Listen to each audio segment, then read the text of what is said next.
성령 강림일 후 23째 주일 하나님의 말씀은 마태복음 25장 1절에서 13절입니다. 마태복음 25장 1절에서 13절입니다. 신약 42페이지입니다. 다 찾으신 줄 믿고 제가 봉독하겠습니다.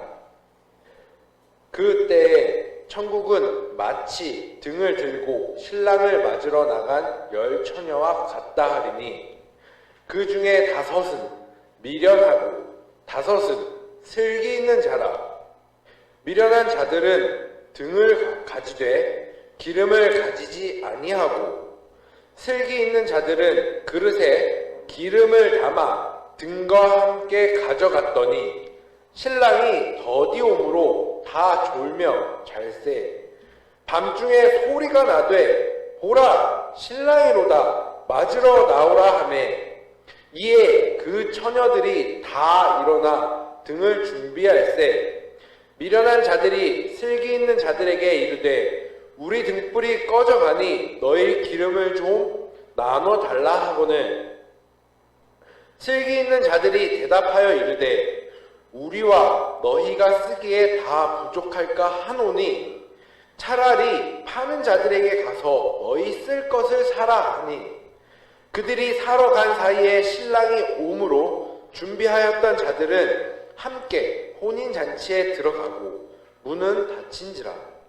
그 후에 남은 처녀들이 와서 이르되 주여 주여 우리에게 열어주소서. 대답하여 이르되 진실로 너희에게 이르노니 내가 너희를 알지 못하노라 하였느니라. 그런즉 깨어있으라. 너희는 그 날과 그 때를 알지 못하느니라.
하나님 아버지와 주 예수 그리스도로부터 오는 은혜의 평강이 자리에 계신 여러분들과 함께 하시기 바랍니다. 오늘 특성 불러주신 것과 같이 주님이 주신 참된 평안, 정말 영과 공덕에게 정말 충만하길 다시 한번 축원드립니다. 오늘 교회령 마지막 셋째 주일이라고 이렇게 명명하고 있습니다. 이 교회력 마지막 셋째 주는 카운트다운이 이제 들어가서 두 번째 주일, 첫 번째 주일, 그 다음에 대림절로 이어져 있습니다. 이 교회력 마지막 이 주간을 카운트다운 하는 이유는 방향이 대림절로 향해 있기 때문입니다. 목적이 대림절을 위한 교회력 마지막 주간인 것입니다. 이러한 교회력을 지키는 성도들은 우리의 신앙생활의 방향과 목적이 분명하게 정해져 있다는 것이죠. 이 마지막 주간을 저희들이 보내면서 지난 1년에 여러분의 한번 삶을 돌이켜 보시기 바랍니다. 나는 과연 올바른 방향으로 지금 살아왔는지, 나는 올바른 목적을 가지고 한 해를 마감하고 있는지, 오늘 본문의 말씀을 통해서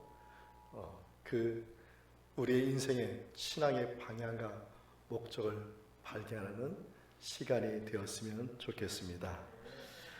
첫째로 오늘 본문을 보면은 그리스도인은 이 마지막 이 주간 또한 우리 인생의 마지막까지 우리의 정체성은 뭐냐 하면은 우리는 그리스도인은 주님을 맞이할 준비를 하는 사람들이라는 것이죠.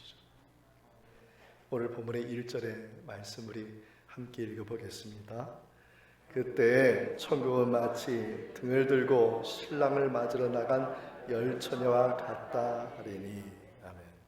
하나님의 나라에 관한 얘기인데 좀 구체적으로 얘기하면 주님의 재림에 관한 말씀을 하고 있습니다.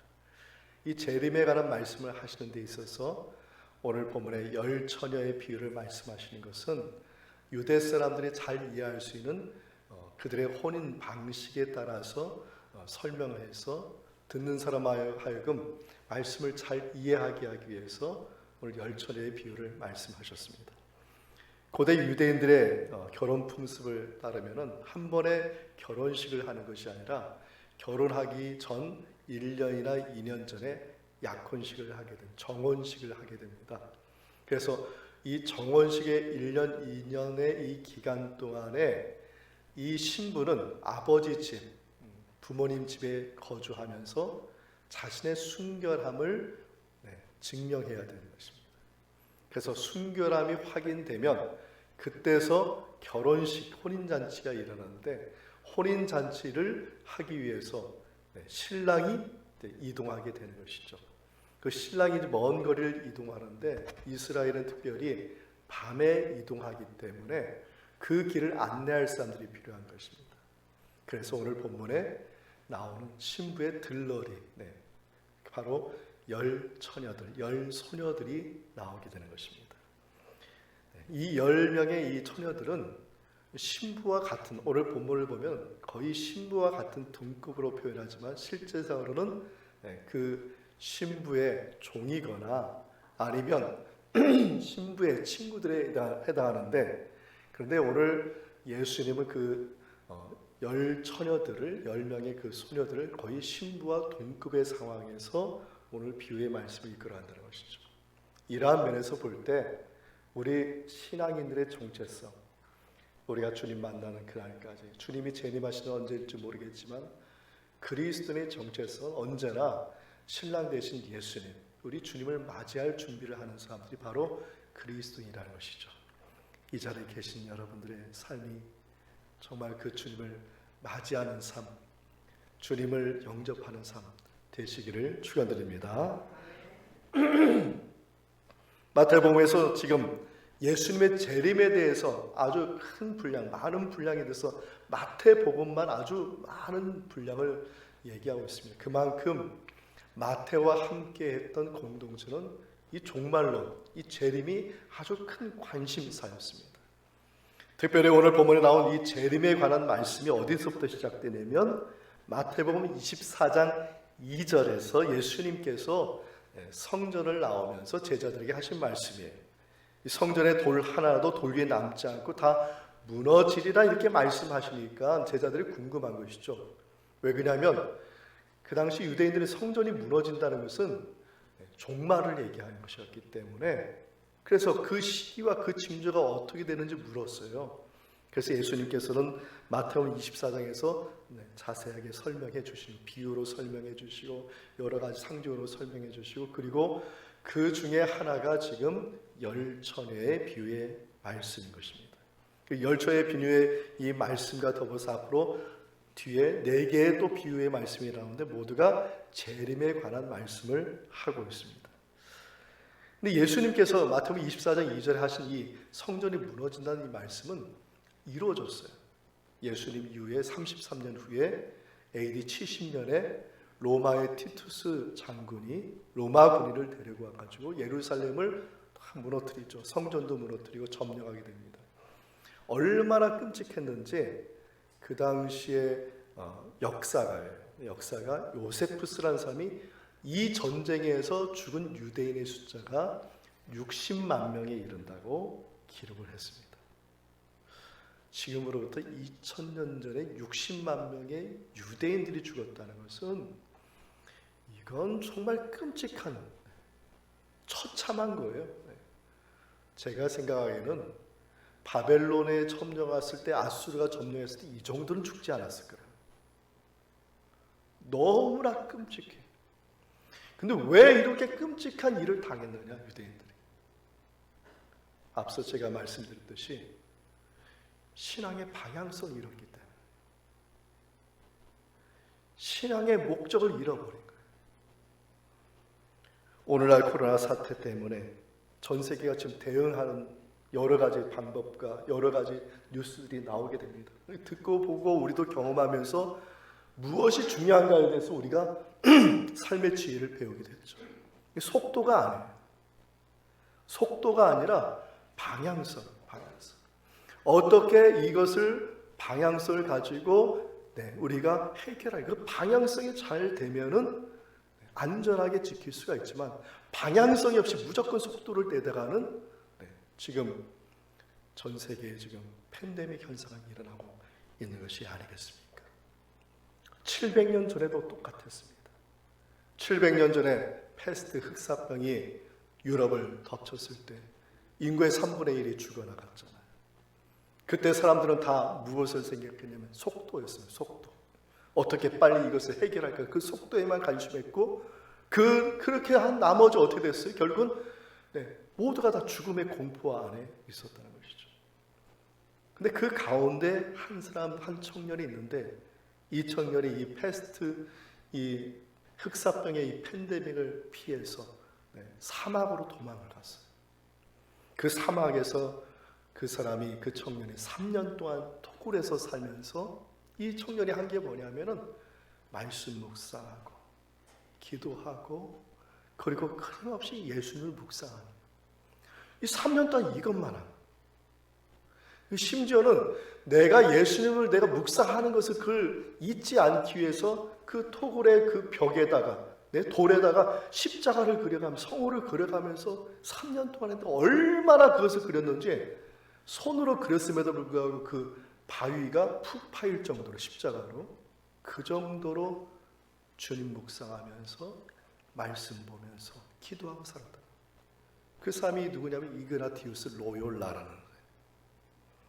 이 로욜라라는 사람이 3년 동안 무엇을 생각했냐면 속도가 아니라 방향, 이 팬데믹의 현상에서 흑사병 가운데서 살아남는 게 아니라 무엇을 우리가 해야 되는, 무엇을 내가 해야 되는지, 그는 3년을 말씀을 보며 기도하며 묵상한 나머지 그가 크게 깨달았어요. 해답은 뭐냐? 예수 그리스도밖에 없다. 할렐루야. 그 로욜라가 나와서 무엇을 창시했냐면은 여러분이 잘 아는 예수회를 창시했어요. 그 예수회가 무엇을 했냐면 그 타락한 그 중세, 그 가톨릭을 개혁시키는 사람들. 마틴 루터가 종교개혁했지만 가톨릭은 전혀 끔찍하지 않았어. 그 가톨릭을 무너뜨린 사람이, 개혁한 사람이 누구냐면 로욜라라는 사람인 것입니다. 사랑하는 성도 여러분, 우리는 어쩌면 마지막 시대를 살고 있을지도 모릅니다. 이 마지막 이 시간, 주님의 재림이 언제일지도 모르지만 우리가 준비해야 될 것은 뭐냐? 언제든지 우리의 해답은 주님밖에 없습니다. 할렐루야. 예수님밖에 없습니다. 그분을 맞이할 준비를 하는 것, 저와 여러분의 삶이 되기를 축원드립니다. 둘째로, 그리스도인들은 주님을 맞이할 기름을 준비해야 된다. 오늘 본문의 아주 핵심 포인트가 기름이라는 것입니다. 오늘 본문의 2절과 3절, 4절 말씀을 우리 함께 읽어보겠습니다. 그 중에 5은 미련하고 5은 슬기 있는 자라. 미련한 자들은 등을 가지되 기름을 가지지 아니하고, 슬기 있는 자들은 그릇에 기름을 담아 등과 함께 가져갔더니. 본문의 비유를 보면 안타까운 좀 이야기입니다. 10명의 소녀들이 신랑을 맞으러 갔는데 5명의 소녀들은 신랑을 맞이하여서 혼인잔치에 참여했지만은 5명의 소녀들은 신랑을 맞이하지 못하고 쫓겨나게 되었다. 모두가 다 그 당시 팔레스타인의 그 유대인들의 결혼식은 이 밤에 신랑이 움직이니까 이 신랑의 앞길을 인도하고 마을로 인도하고 혼인집으로 인도하기 위해서 횃불을 들고 가는, 이 횃불을 들고 가는데 이 횃불이 오래 가지 않은 것이죠. 언제 오나 기다리다 보니까 횃불도 다 타가고, 그리고 마침내 또 신랑이 오는 소리가 들린 거예요. 그런데 5명의 소녀들은 자기들이 가져온 기름을 다시 횃불에다 묻혀서 그래서 활활 더 타르게 했는데, 근데 5명의 소녀들은 이제 거의 횃불이 꺼지기 일보 직전이 되었다는 것입니다. 결과적으로 신랑과 함께 혼인잔치에 들어간 사람들은 기름을 준비한 소녀들, 오늘 본문에는 그 소녀들을 슬기롭다 이렇게 말하고요, 기름을 준비하지 못한 소녀들, 그 소녀들을 오늘 본문에서는 미련하다 이렇게 말합니다. 미련하다 하면은 보통 바보나 아니면 이렇게 좀 모자라거나 이렇게 좀 생각을 하잖아요. 근데 오늘 본문에 미련하다는 것은 그런 뜻이 아닙니다. 오늘 본문에 미련하다, 원래 원문의 원어는 모로스란 말인데, 이 뜻은 뭐냐면 하나님의 뜻을 따르지 않는 불순종. 우리가 생각하는 미련하다가 아니에요. 뭔가 모자라서 준비해보지 못한 게 아니라 영특한 사람. 근데 이 사람이 하나님의 말씀을 따르지 않고, 하나님의 뜻을 따르지 않고 불순종한 사람이다. 그래서 기름을 준비하지 못하였다, 이런 말씀인 것이죠. 마태복음에서 이 말씀에 해당되는 부류가 딱 한 부류가 있어요. 누군지 아시겠습니까? 바리새인들. 하나님의 뜻을 알면서도 불순종한 사람들. 서기관들.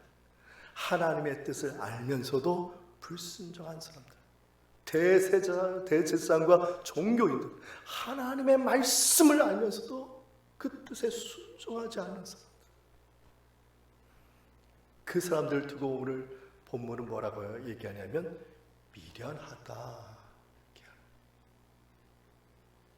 근데 무서운 것이 있습니다. 마태복음 23장에 보면 이들을 두고 예수님이 뭐라고 말씀하셨냐면 화 있을진저. 몇 번을 얘기하셨죠? 7번을 얘기했어요. 화 있을진저. 예수님이 원수도 사랑하라는 예수님이 몇 번을 저주했냐면요, 화 있을진저 몇 번이요? 7번이나 했다. 여러분, 성경에 이렇게 반복한 구절가 없어요. 화 있을진저. 제가 말씀을 보니까 첫 번째 화 있을진저는 뭐냐면 구원의 길을 막았기 때문에 화가 있을 것이고, 두 번째는 하나님과 멀어지게 하였기 때문에 화 있을 것이고, 세 번째는 하나님의 말씀과 멀어졌기 때문에 화 있을 것이고, 네 번째는 하나님의 말씀에 불순종했기 때문에 화 있을 것이고, 다섯 번째는 경건하지 않았기 때문에 화 있을 것이고, 여섯 번째는 회칠한 무덤 같기 때문에 화 있을 것이고, 마지막 일곱 번째는 뭐냐면 하나님의 말씀을 듣지도 않고 선지자를 죽였기 때문에 너희들이 화 있을 것이다, 이렇게 말씀을 하셨습니다. 근데 예수님께서 이렇게 화 있을 것이다 이렇게 반복한 그 기준이 뭐냐면 바리새인들의 삶을 보고 판단하는 거예요. 바리새인들이 뭐 했습니까? 지금 이런 얘기를 한 거예요.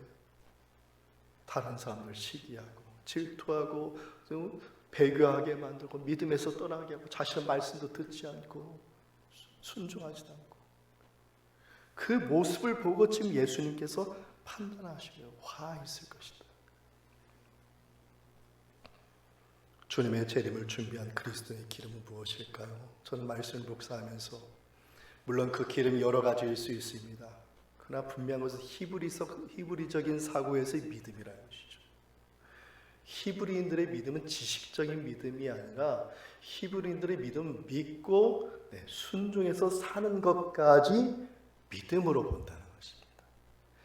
그러므로 오늘날 그리스도인들이 준비할 기름은 믿음을 가지고 사는 것. 할렐루야. 우리가 지금 마지막 때를 준비하는 삶이라면, 주님의 재림을 준비하는 때라면 우리가 믿음으로 사는 이 기름, 믿음의 기름을 준비하는 것이 저와 여러분에게 지금 필요한 준비가 아닌가. 여러분이 잘 아는 마태복음 5장에 나와 있는 팔복의 말씀이 있잖아요. 이 팔복의 말씀들에 나와 있는 사람들을 보면은 모두가 그렇게 사는 사람들이라는 것이죠. 5장 3절에 보면 심령이 가난한 자, 심령이 가난하게 사는 거예요. 믿음을 가지고. 그 사람에게 뭐가 있다고요? 복이 있다는 것입니다. 둘째는 애통하게 사는 거예요. 그러나 믿음을 가지고 살아야 돼요. 그럼에도 불구하고 믿음을 가지고 살기 때문에 하나님께서 뭘로 채워주신다고요? 복으로 채워주신다. 셋째는 온유한 자입니다. 믿음을 가지고 온유하게 사는 거예요. 믿음을 가지고 온유하게 사는데 누가 복을 주세요? 하나님께서 복을 채워주신다는 것입니다. 네 번째는 의에 주리고 목마른 자예요. 믿음을 가지고 살다 보면 의에 주리고 목마른 자도 되고, 다섯 번째는 긍휼히 여기는 자, 믿음을 가지고 긍휼히 여기는 거예요. 긍휼의 대상이 아니지만 믿음을 가지고 그렇게 사는 것이죠. 여섯 번째는 마음이 청결한 자, 믿음을 가지고 마음을 청결하게 살고, 일곱 번째 화평케 하는 자, 믿음을 가지고 화평케 하는 자, 그리고 여덟 번째 의를 위해서 박해는, 믿음을 가졌는데 박해도 받아요. 그렇게 살아요. 그러나 믿고 살면은 누가 채워주신다는 거예요? 하나님께서 무엇을 채워주세요? 복을 채워주신다는 것입니다. 사랑하는 성도 여러분, 이 자리에 지금 마음에 애통하신 분도 있고 심령이 가난하신 분도 있고 믿음으로 사는데 왜 이렇게 될까 의심하는 분도 있을 것입니다. 그러나 중요한 것은 주님은 뭘 보시느냐? 믿음으로 사는 것을 보신다. 믿음으로 사는 것을 보시고 그 부족한 것을 하나님께서 때가 되면 다 복으로 채워주실 것이다. 할렐루야. 아멘. 우리는요 그냥 자동차입니다. 자동차는 에너지가 없으면 가지를 못하죠. 전기 에너지가 있든지 가스 에너지가 있든지 기름 에너지가 있어야지 갈 수 있는 것입니다. 그러나 우리는 솔직히 말해서 아무것도 없어요. 하도 외어만 가졌을 뿐이에요. 그 안에 하나님께서 복으로 채워주지 않으면 우리는 갈 수가 없다는 것입니다. 사랑하는 성도 여러분, 지금 비어 있습니까? 가진 것 없습니까? 그럼에도 불구하고 믿음으로 사시는 여러분 되기를 축원드립니다. 아멘. 하나님께서 채워주실 거예요. 은혜를 채워주시고 하나님께서 살려주실 거예요. 할렐루야. 아멘. 하나님께서 살려주실 거예요. 하나님께서 고쳐주실 거예요. 할렐루야. 이 비전이잖아요. 선포해야죠. 하나님께서 살려주시고 하나님께서 고쳐주시고 하나님께서 회복해 주실 것이고, 할렐루야. 그 하나님께서 믿음으로 사는 자에게 복을 주시는, 저와 여러분 이 교회의 마지막 셋째 주간에 우리가 한 주간 우리가 다시 한번 생각해 보면서 내가 믿음으로 살아왔는지, 그러면 할렐루야입니다. 할렐루야. 아멘. 믿음으로 살아서 할렐루야. 왜? 하나님께서 복을 주시기로, 하나님께서 채워주시고 하나님께서 살려주실 것입니다. 만약에 믿음으로 살지 않았다면 회개하셔야죠.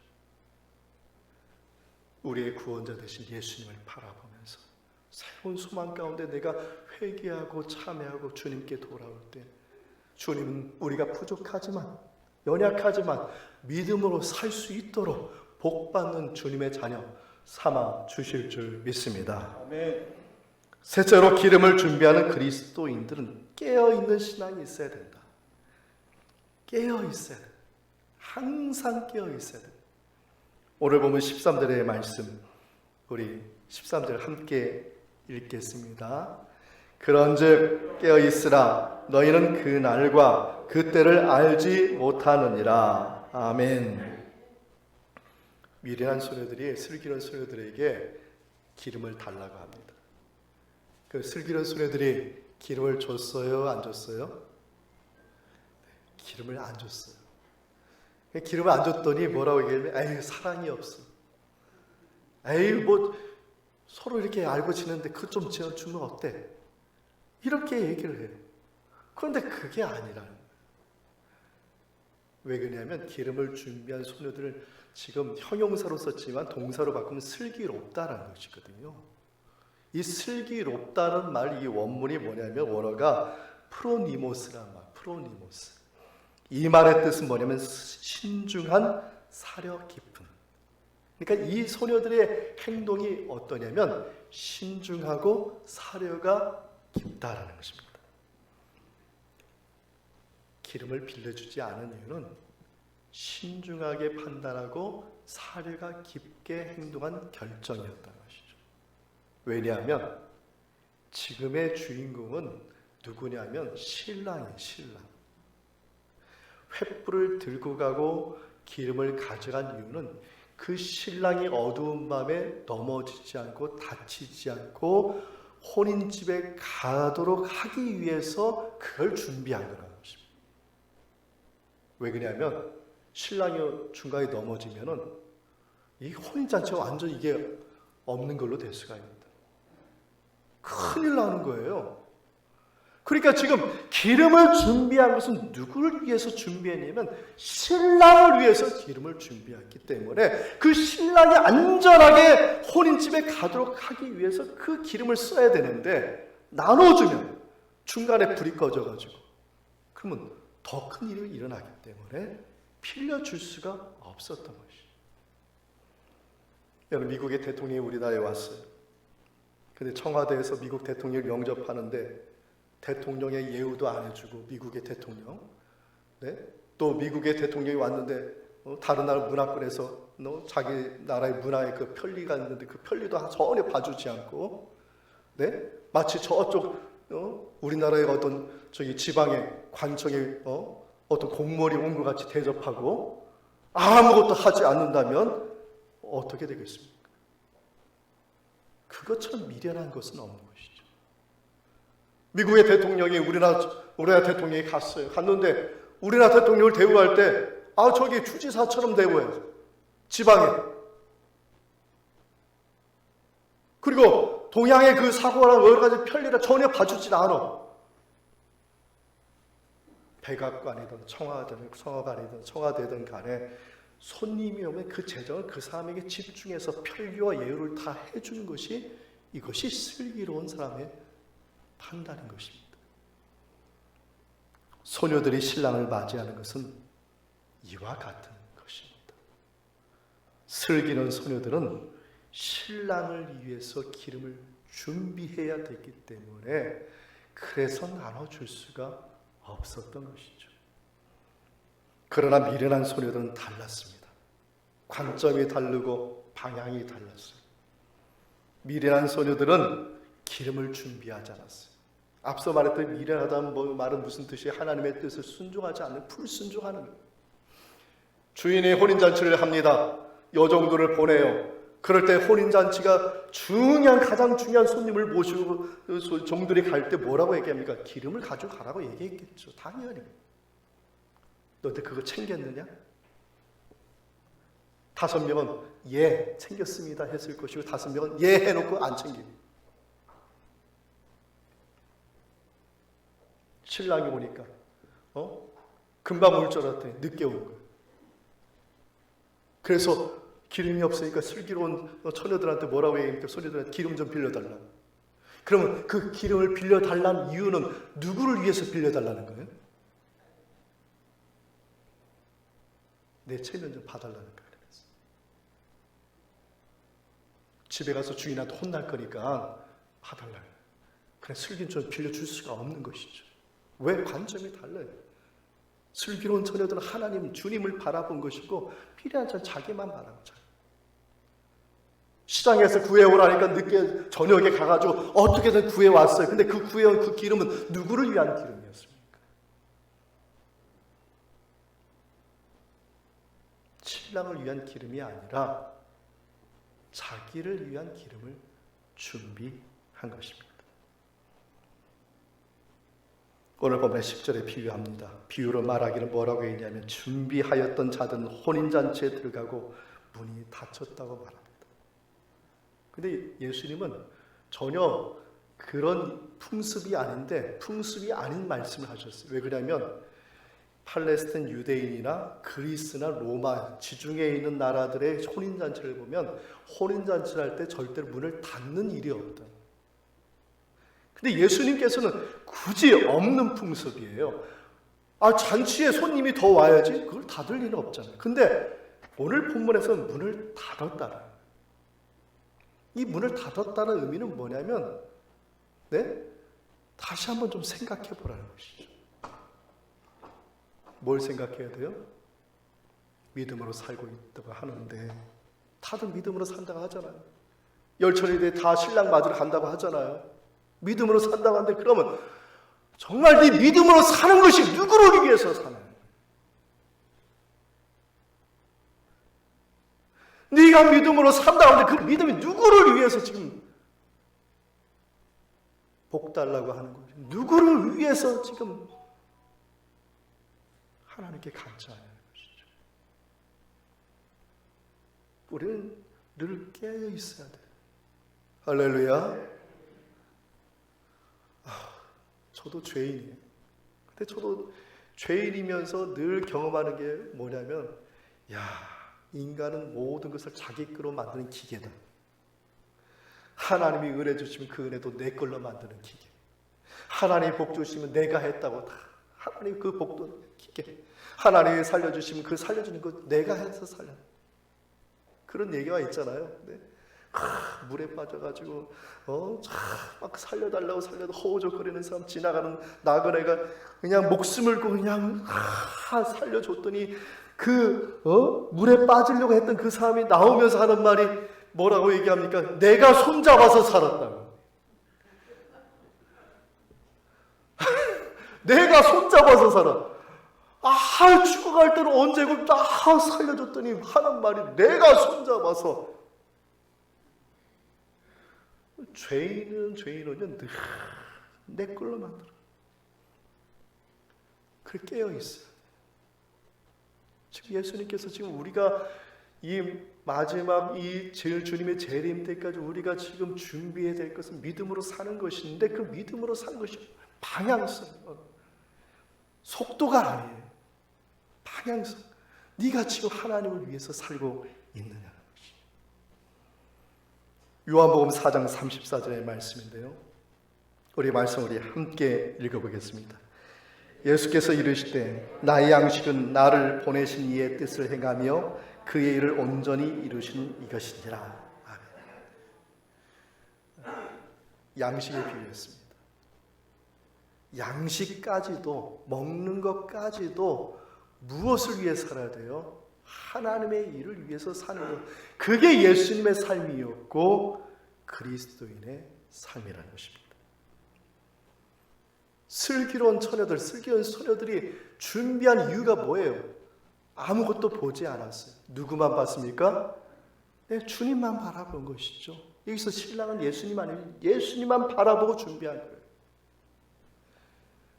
약혼한 신부가 1년, 2년 동안 정혼의 기간을 보내야 되는데 그 1년, 2년 동안 뭘 하는 거예요? 약혼할 때 그 약속한 거. 나는 당신만을 사랑하고 당신 나만 사랑하겠다. 그 약속, 그 말씀, 우리가 그리스도인은 그 약속, 그 순결함을 유지하는 거 아니겠습니까? 그 말씀을 이루게 하는 것이 바로 신부가 하는 일이 아니겠습니까? 그래서 사도 바울이 그리스도인 믿음으로 살고 주님을 위해서 사는 삶이 어떻게 살아야 되는지 고린도전서 10장 31절의 말씀인데 우리 함께 읽어보겠습니다. 그런즉 너희가 먹든지 마시든지 무엇을 하든지 다 하나님의 영광을 위하여 하라. 아멘. 하나님의 영광을 위해서 하라. 이 자리에 계신 여러분, 믿음으로 살아냅시다. 힘들고 어려워. 저도 여러분만큼 경험 많이 안 했지만, 인생 경험은 안 했지만 저도 힘들고 어려운 때가 있고 외로울 때가 있었습니다.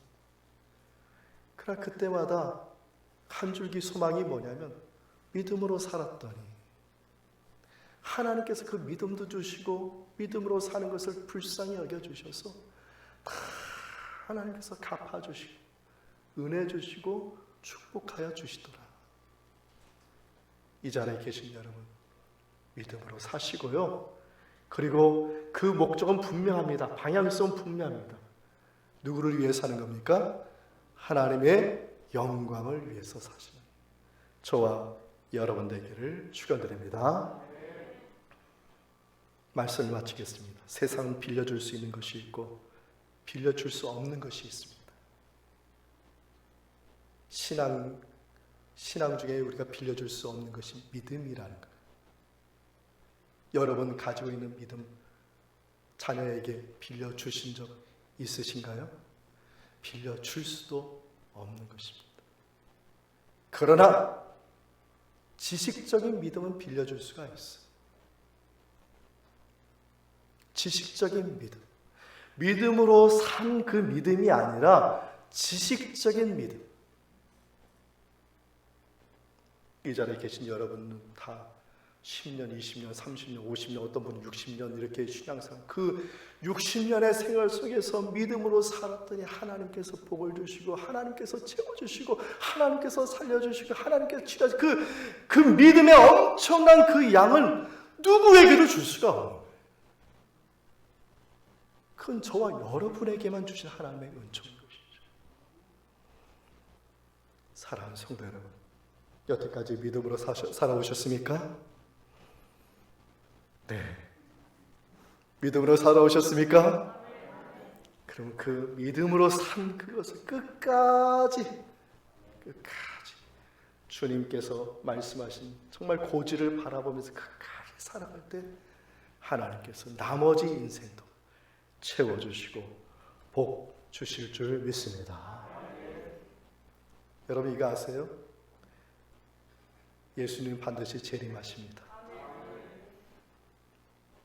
그러나 우리는 그 재림 때만 관심이 있어요. 날마다 우리에게 오는 주님은 생각 안 해요. 재림 때만 예수님이 오는 게 아니에요. 날마다 우리를 찾아오시는. 그럼 날마다 오시는 그 주님은 어떻게 해요? 우리는 맞을 준비를 하는 것이고, 그리고 주님께서 나를 반드시 찾아오셔서 믿음으로 사는 나의 삶을 보시고 반드시 채워주시고 살려주시고 치료해주시고 복주시고 믿고 하나님께 영광 돌리는 이 자리에 계신 우리 모든 성도님들, 그리고 방송 예배를 드는 우리 모든 성도님 다 되기를 주님의 이름으로 축원드립니다. 이러한 주님의 은총이 예수 그리스도 안에서 여러분의 마음과 생각을 지키시기를 원합니다.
주옵소서.